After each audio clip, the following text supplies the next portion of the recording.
یو بادشاہ ملمانه راله نو یو خادم راوغوښته نوکر د دې بادشاہ باغونو په باغ به وردننه شوي نو یو باغ کې اخوا دروازه به بل باغ به و هغې کې به بل و هغې کې به بل و او دا ټول د میوو باغونه نو بادشاہ نوکر ته وایي زما مېلمانه راغلي دي لاړ شو زما د باغونو نه دوی له اعلی او بهتره میوه فروټ راوړه په ټولو باغونو کې وګوره چې کومه اعلی او بهتره میوه وي نو هغه راوړه نوکر ځان سره بچی واغشته ښکری ځان سره واغشته او په ړومبني باغ باندې ورغی چې وی کته هغې کې سیوان هم مزېدار مالټې هم مزېدارې ډېرې ښکلې میوې پکې وي ده وی یاره دا میوې را شو کوم او د بادشاه له وړم په چېرته کوم خو یې راشه دې بل باغ ته ووړه کیدای شي هغې کې د دې نه هم اعلی وي د دې نه هم بهتري وي نو دی هغه بلې حصې ته ور وړېد چې بلې حصې ته ور وړېد هلته چې ګوري د دې ړومبنۍ حصې نه اعلی او بهترې میوې دي پکې د وی راشه هلکه دې نه وشو کوه پچې ډکه کو بادشاه له یوسه خو بیا سوچ ورغی چې یاره د دې بلې حصې دریم نمبر حصې ته ورشمه کیدای شي هغې کې د دې نه بهتري وي نو دی هغه درېیمې حصې ته ورغی هلته کې په بوټو کې ډېرې اعلی او زبردستې میوې وي زما په خبره پوهېږې دوی راشه د دې باغ نه پچې ډکه که ښکرۍ ډکه که او بادشاه له یوسه وی راشه دې څلورم نمبر باغ ته ورشه کیدای شي هلته کې د دې نه بهتري وي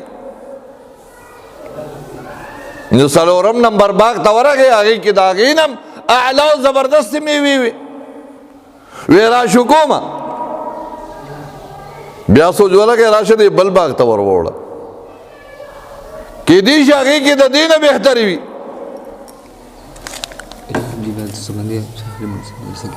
جی شهري مدرسه کې د سربندي جی جی د اعلان مسجد کې وکړو کله دی پیر پړو کې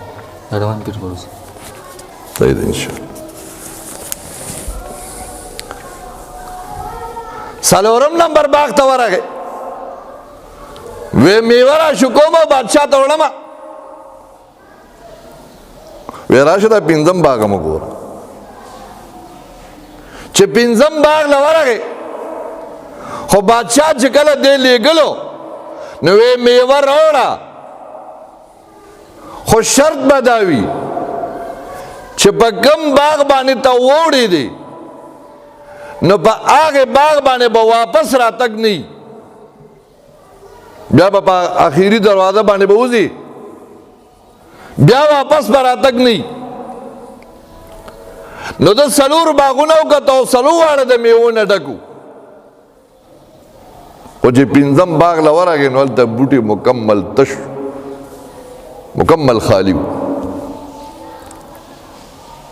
یو میوه هم پکې نه وه دقلته دی کېناست او په ژړا شو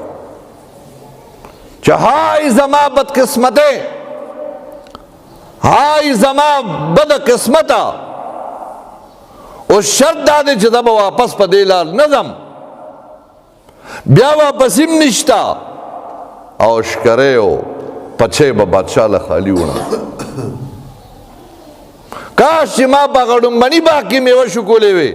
په دویم کې مې شکولې وې په درېیم کې مې شکولې وې کتاب لیکي وی دا پرونی بیگانه شپه دا نننی ورځ دا یو باغ دی یو باغ دی کتا د دې باغ نه میوه نشو کولا او تا په دې باغ کې د الله حمد په نبی علیہ السلام درود نه وي نیک اعمال دیو نکړو نو دا ورځ او شپه چې په موت باندې تیریږي عزتمندو دا یو ورځ او یو شپه دا یو باغ دی او چې کله مرګ راشي او تاخیری قبر ته ورسي نو شکره خالی ده پچه خالی ده بادشاہ له به وړي ځان سره سو